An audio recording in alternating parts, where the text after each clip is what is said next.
Quand vous êtes entouré de monde, vous devez développer une discipline si vous voulez avoir du temps avec Dieu. Et ce temps doit devenir une priorité. Car vous recevrez un coup de fil, on vous engagera dans une conversation et ça va vous distraire. Restez avec nous, donc jouissez de votre vie.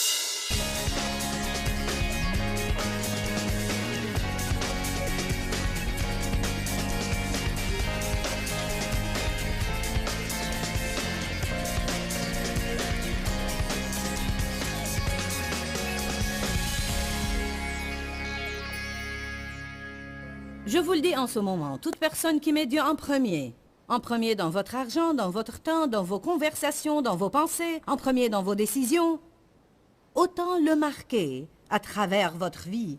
Succès phénoménal, gigantesque. Le diable va devoir sortir de votre chemin et vous laisser seul.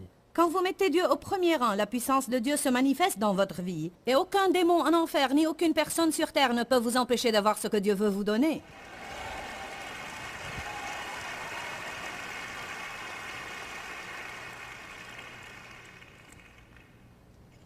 Je me tiens ici ce soir, non pas parce que je suis spécial, mais parce qu'en réalité, ma vie était dans le pire chambardement qui soit. J'avais une mauvaise attitude, j'avais une grande bouche. Je ne pouvais pas avoir de pensée positive à la suite. Je n'aimais personne et personne ne m'aimait. J'ai subi des sévices dans mon enfance. J'étais pleine d'amertume, rancunière, implacable. J'avais déjà eu un mauvais mariage qui m'a aigri encore plus. J'ai été née de nouveau encore enfant. Mais je n'ai eu aucune éducation chrétienne. Je vous félicite ce soir parce que vous êtes ici à l'école. Vous êtes en train d'obtenir une vraie maîtrise.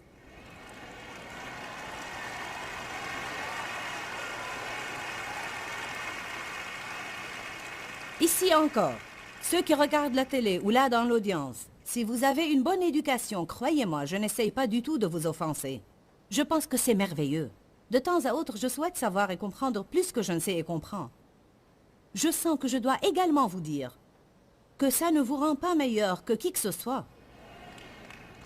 Dieu peut oindre quelqu'un pour accomplir quelque chose d'encore plus grand que ce que vous avez appris à l'école. Votre assurance doit encore être en Dieu. Il doit toujours être en premier dans votre vie. Sans lui, vous n'êtes rien, et sans lui, vous ne pouvez rien faire. Soyez éduqués, mais n'y placez pas votre assurance. Certains sont si futés qu'ils ne peuvent pas croire en Jésus. Ils sont tellement intellectuels qu'ils ne peuvent pas croire la simplicité de l'Évangile, parce que pour eux, elle n'est pas censée. Jésus m'aime, et je le sais, parce que la Bible me l'a dit. La personne vraiment futée dit « Oh, quel boniment, quelle sottise !» La personne qui est comme un enfant dit « Oui, je le crois !»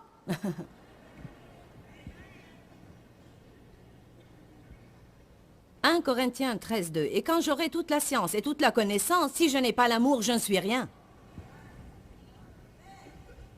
Ne me parlez pas de vos diplômes, mais de votre marche dans l'amour. Marchez-vous dans la charité? Comment traitez-vous les autres? Que faites-vous pour votre prochain? Comment parlez-vous aux gens et comment parlez-vous d'eux? Êtes-vous patient, humble, aimant, plein de bonté, de bienveillance et de douceur?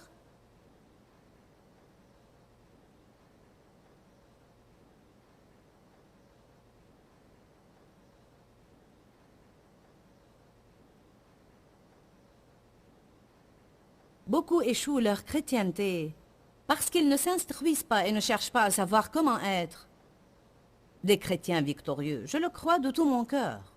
Il y en a beaucoup, beaucoup, beaucoup, beaucoup dans cette ville ce soir, à qui Dieu a parlé dans leur cœur d'être ici. Mais ils ont plus important à faire. Ils resteront spirituellement illettrés. Non pas parce qu'ils ne sont pas venus à ma conférence, je ne veux pas dire ça, mais je parle des personnes qui ne prennent pas le temps. Il y a un investissement à faire. Ah oui, personnellement, j'ai une très belle vie. Je vis toutes les promesses. Je ne suis pas toute seule dans le désert à errer comme un oiseau de proie. Je suis entrée dans la terre promise. Amen. Je n'y suis plus à tourner autour de ces montagnes stupides encore et encore et encore. Il y a vraiment une terre promise. Je l'ai franchie et j'y suis. Je peux vous dire que ça marche. Je l'ai et croyez-moi, je suis très heureuse. J'ai la paix et la joie. Je suis en forme. Je suis en forme la plupart du temps. J'ai mes ennuis comme tout le monde, mais je me sens bien la plupart du temps. On peut tous constater qu'à chaque année que je vis, je parais plus jeune.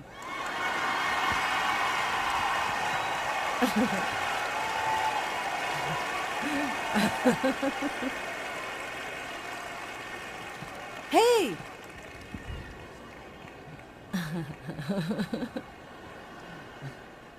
Un peu de technologie moderne fait du bien aussi.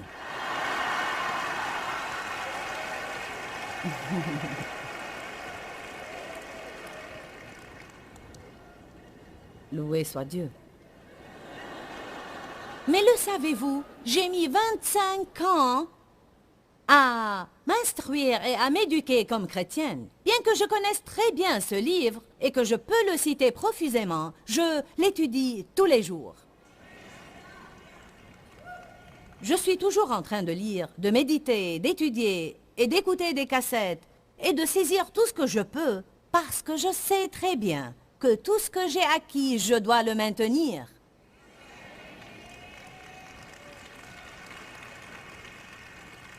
Vous ne pouvez pas croire que vous êtes arrivé et vous permettre de vous assoupir.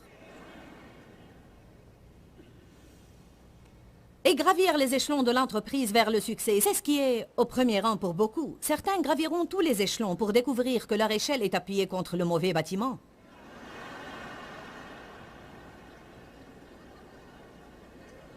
Oups! Je ne suis pas heureux ici non plus.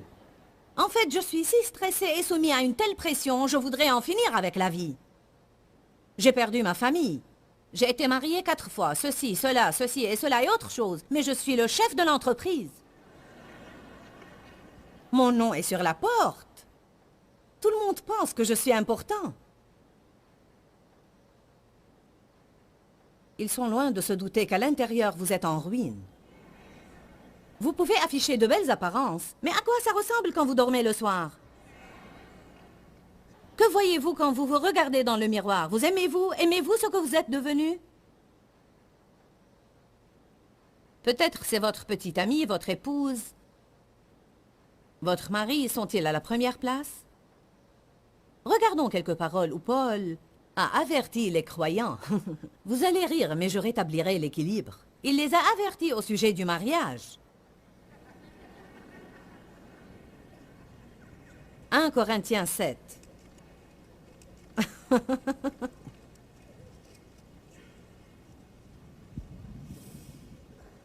Évidemment que je suis pour le mariage. Ça fait 34 ans que je suis mariée. Donnez-moi un peu de temps pour rétablir l'équilibre ici. Paul essayait de dire quelque chose. Il essayait de dire aux célibataires, « Si vous avez le don du célibat, ne vous en inquiétez pas parce que ceux qui se marient ont toutes ces autres choses dont ils doivent s'occuper. » Vous ne pourrez pas vous donner strictement au Seigneur. Ce sera plus difficile pour vous de garder vos priorités en ordre et maintenir Dieu au premier rang. Quand vous avez à prendre soin de 4 ou 5 gosses et d'un mari ou d'une femme, vous avez effectivement un tas de choses qui pressent autour de votre temps. Vous essayez de trouver du temps pour prier, ou même un endroit assez calme pour le faire.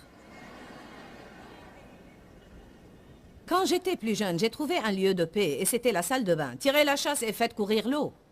Vous ne pourrez rien entendre. Tout le monde pense que vous êtes occupé et vous pourrez dire « Éternel, mon Dieu, secours-moi ».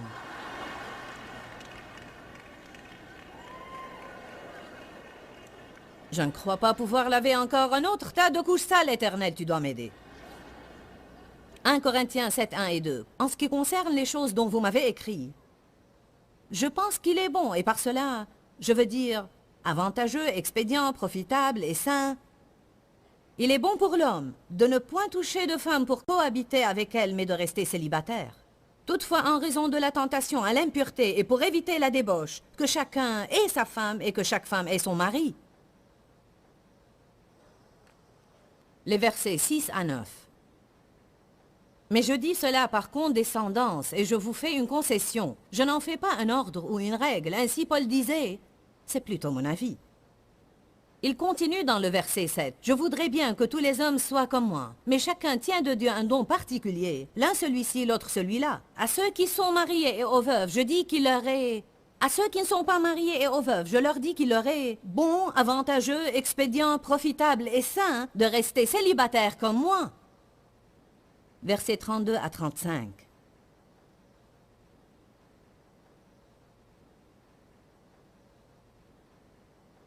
Or, je voudrais que vous soyez sans inquiétude et exempts de soucis.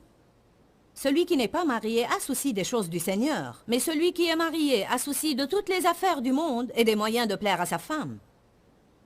Et il est partagé, attiré dans des directions divergentes. Ses intérêts sont divisés et il est distrait de sa dévotion à Dieu. De même, la femme sans mari et la jeune fille ont souci des affaires du Seigneur. Elle cherche à être consacrée, séparée et sainte de corps et d'esprit. Mais la femme mariée a souci des affaires du monde, des moyens de plaire à son mari.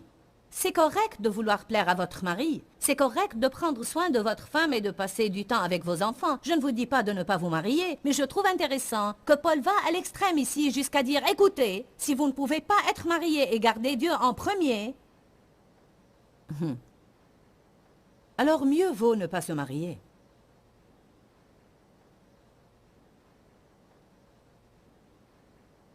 Quand Dave et moi nous levons le matin, vous savez, on aime parler ensemble. Et nous entrons dans la salle de bain. Je me brosse les dents et il se brosse les dents. Vous savez, c'est si facile d'entamer une conversation. Mais Dave et moi, nous voulons passer du temps avec Dieu le matin. Parfois, on se dit assez régulièrement même. Ou bien lui le dira, ou c'est moi qui le dirai. Je ne peux pas rester ici et parler plus longtemps parce que je dois avoir mon temps avec Dieu. Quand vous êtes entouré de monde, vous devez développer une discipline si vous voulez avoir du temps avec Dieu. Et ce temps doit devenir une priorité, car vous recevrez un coup de fil, on vous engagera dans une conversation et ça va vous distraire. Vos enfants auront besoin de vous et ça va vous retenir. Apprenez-leur à mettre leurs céréales dans le bol et verser le lait dessus. Dites-leur, je dois aller dans ma chambre et prier et vous avez intérêt à ce que j'y aille, parce que sinon je vous envoie dans la vôtre.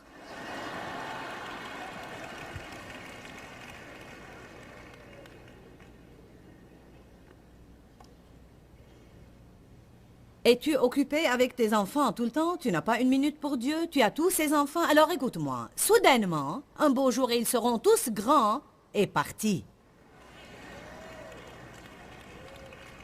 Certains pensent, oh, loué soit Dieu. Je n'ai pas ce problème du nid vide. J'étais personnellement heureuse quand mon dernier est parti. Vous dites quel genre de mère es-tu? Une bonne mère. J'ai élevé mes enfants et j'ai voulu un peu de paix. Sérieusement, vous voulez vous investir dans vos enfants, mais vous ne pouvez pas vivre rien que pour eux. Parce qu'un beau jour, ils seront partis. Je pense que ces jours-ci, on laisse parfois les moments faire trop, de sorte qu'on est continuellement occupé à gérer un service de taxi pour les amener partout où ils doivent aller. Il y a quelques années, les gens ne faisaient pas tout ce que nos petits pensent qu'ils doivent faire aujourd'hui. Souvent, ce processus de courir partout ne vous laisse pas de temps pour Dieu. Et si vous n'investissez pas du temps pour Dieu, rien ne marchera plus. Êtes-vous en train de bâtir ou de décorer une maison et ça vous garde occupé? Gardez ça aussi dans des limites appropriées. Je connais un homme qui est divorcé et ne sert plus Dieu depuis longtemps. Cet homme aidait dans le ministère de l'hôtel dans mes conférences. L'une des raisons principales pour lesquelles il a récidivé est car il avait commencé à bâtir sa maison et tous les dimanches il travaillait dans cette maison au lieu d'être à l'église. Et subtilement et graduellement, peu à peu, il s'éloignait de plus en plus de Dieu. Laissez-moi vous dire quelque chose. Satan emploiera tout ce qu'il peut pour vous entraîner loin de Dieu et vous garder hors de l'église et hors de la communauté des croyants.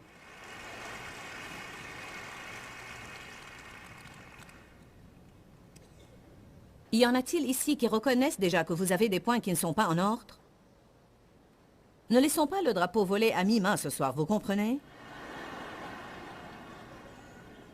Je veux que mon message vous convainc. Allez à Matthieu 8, 21. Commençons par le verset 18. Jésus, voyant de grandes foules autour de lui, donna l'ordre de passer sur l'autre rive. Un scribe s'approcha et lui dit, « Maître, je te suivrai partout où tu iras. » Jésus lui répondit, « Les renards ont des terriers et les oiseaux du ciel ont des nids, mais le Fils de l'homme n'a pas où poser la tête. » Un autre des disciples lui dit, « Seigneur, permets-moi d'aller d'abord enterrer mon Père et m'occuper de lui jusqu'à sa mort. » Mais Jésus lui répondit, « Suis-moi et laisse les morts enterrer leurs morts. » C'est bien dit. Que de fois, nous passons notre existence à poursuivre des trucs morts.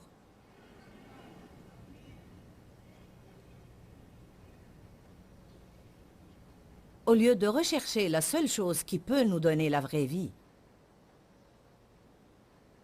Il y a toujours quelque chose qui peut être premier. Il a dit, je veux d'abord enterrer mon père. Combien aujourd'hui lui disent également, Éternel, je sais que je dois passer du temps avec toi, mais je dois terminer l'université. Éternel, je sais que je dois te mettre en premier, mais d'abord, je dois faire ces 2 boulots supplémentaires, Éternel, et je dois finir la construction de la maison.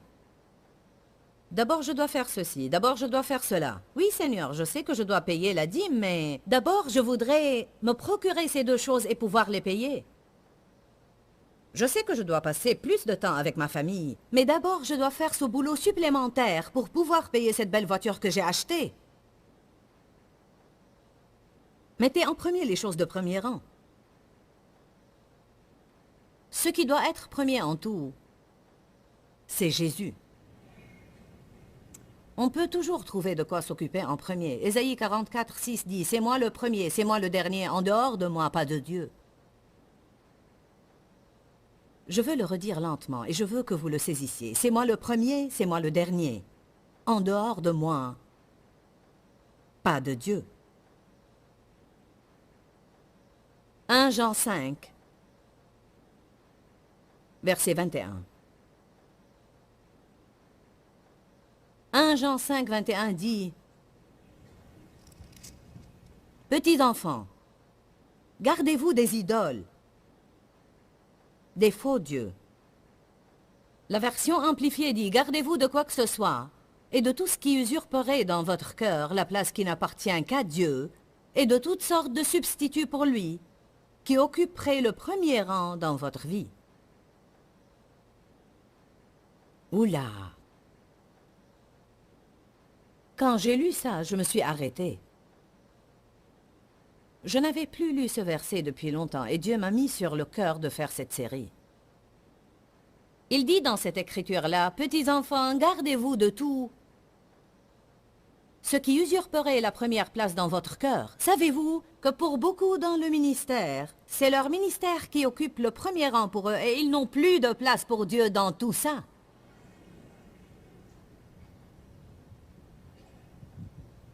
Le ministère vous garde très occupé. Quand vous y êtes, il y a toujours quelqu'un qui a une urgence. Il y a toujours un besoin. Il y a toujours quelque chose d'autre dont vous devez vous occuper. Un article en plus que vous devez écrire, un livre en plus que vous devez finir, un engagement de prêche en plus que vous devez prendre, une personne de plus à laquelle vous devez parler. On peut être bien fier de soi parce qu'on travaille pour le Seigneur, pourtant on ne passe aucun temps avec Dieu. Allons donc. Ne pensez pas que vous pouvez vous le permettre car vous avez un titre devant votre nom.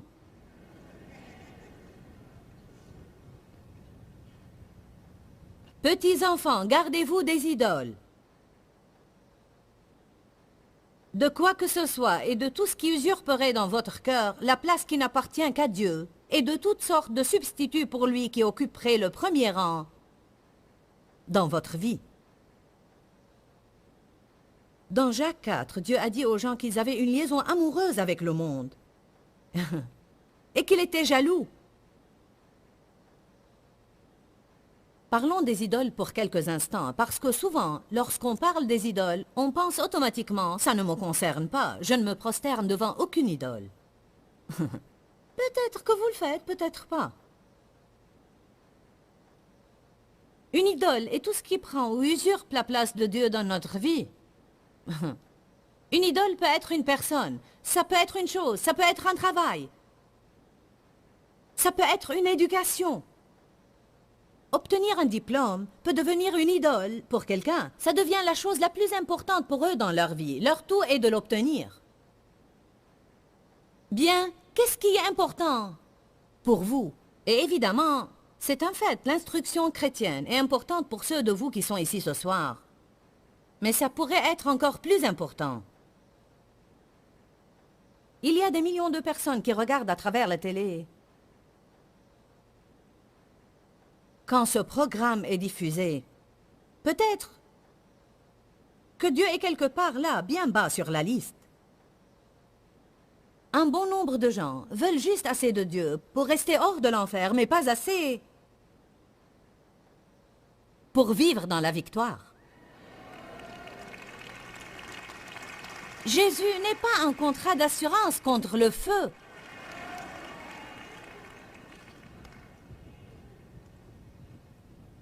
J'ai eu mon contrat d'assurance. J'ai dit oui à l'hôtel. Exode chapitre 20, versets 3 à 5 dit « Tu n'auras pas d'autre Dieu face à moi. » Rien ne doit être en avant de Dieu. C'était le premier commandement. « Tu n'auras pas d'autre Dieu face à moi. » Je crois que le premier commandement était probablement le plus important. « Tu n'auras pas d'autre Dieu face à moi. » Je dois être en tout le premier. Je dois venir en premier lieu. Je dois tenir le premier rang. Je dois avoir prééminence. Pour que la deuxième chose marche, je dois être premier. Pour que le mariage marche, je dois être premier. Pour que les finances soient bénies, je dois être premier. Pour que tu sois en bonne santé, je dois être premier.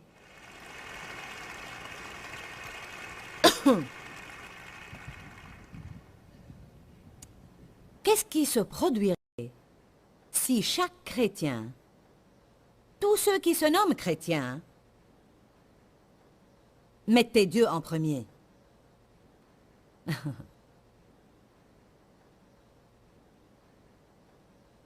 Qu'est-ce qui se produirait si partout où nous allons, les gens nous entendaient dans nos conversations parler du Seigneur? Au lieu de marmonner et de maugréer, de nous plaindre et de jaser comme tous les autres dans le monde.